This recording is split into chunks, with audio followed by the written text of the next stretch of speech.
Education અડ્ડા 71 YouTube ચેનલમાં આપનું હાર્દિક સ્વાગત છે. આજે આપણે ઘણા બધા સમય પછી એક નવો ટોપિક સ્ટેટિક જીકેનો લઈને આવ્યા છીએ.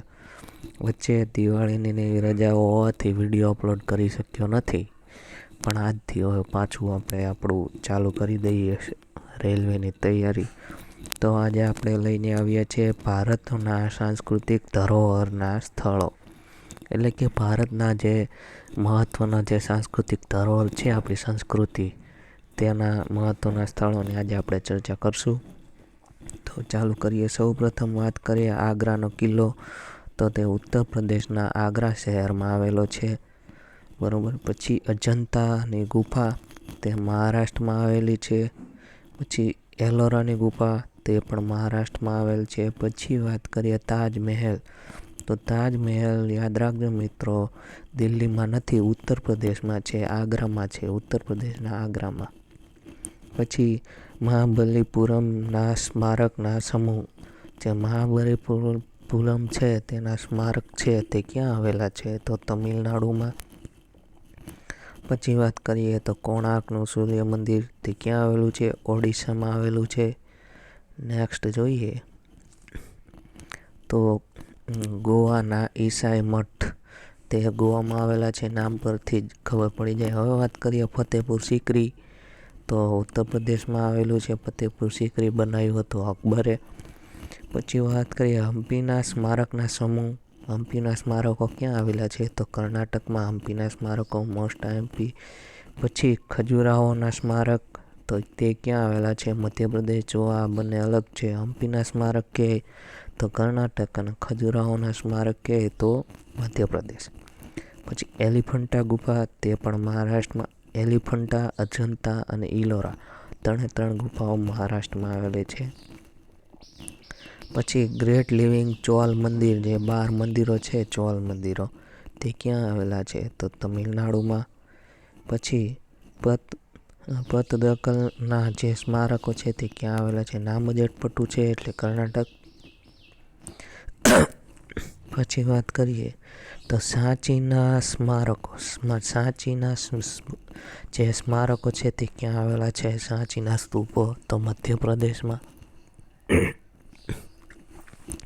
પછી હુમાયુનો મકબરો, હુમાયુનો મકબરો છે તે દિલ્હીમાં આવેલો છે, દિલ્હીમાં હુમાયુનો મકબરો આવેલો છે. પછી નેક્સ્ટ જે ચર્ચા કરીએ તો કુતુબ મિનાર ક્યાં આવેલું છે, તો દિલ્હીમાં આવેલું છે કુતુબ મિનાર.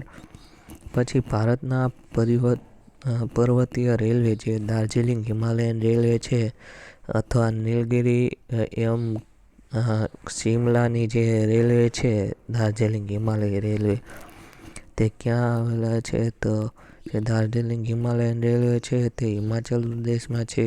પછી નીલગિરી પર્વત રેલવે છે તે સિક્કિમમાં છે. અને કાલકા શિમલા રેલવે, નીલગિરી જે રેલવે છે તે તમિલનાડુમાં છે, સોરી મિત્રો. અને જે શિમલા કાલકા રેલવે છે તે સિક્કિમમાં છે.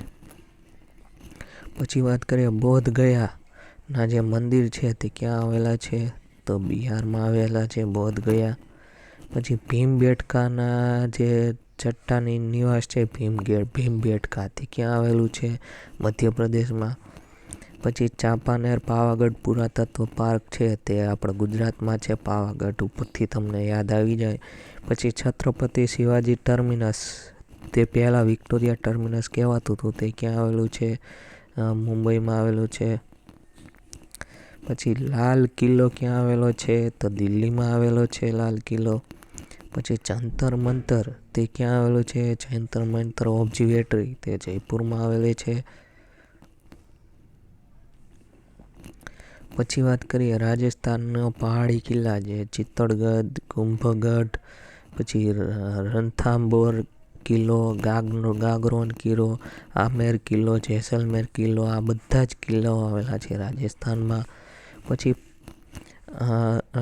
પાટણમાં જે રાણીની વાવ આવેલી છે તે રાણકી વાવ, તે ગુજરાતમાં, ખબર જ હશે તમને. પછી નાલંદા મહાવિહારનું જે પુરાતત્વ સ્થળ છે નાલંદા વિશ્વવિદ્યાલય, તે ક્યાં આવેલું છે, બિહારમાં.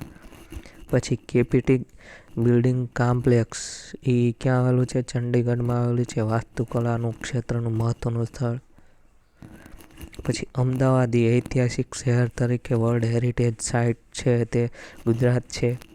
પછી વિક્ટોરિયન, ગોથિક અને આર્ટ ડેકોરેટેડ એમસેલ ક્યાં આવેલું છે? મુંબઈમાં આવેલું છે.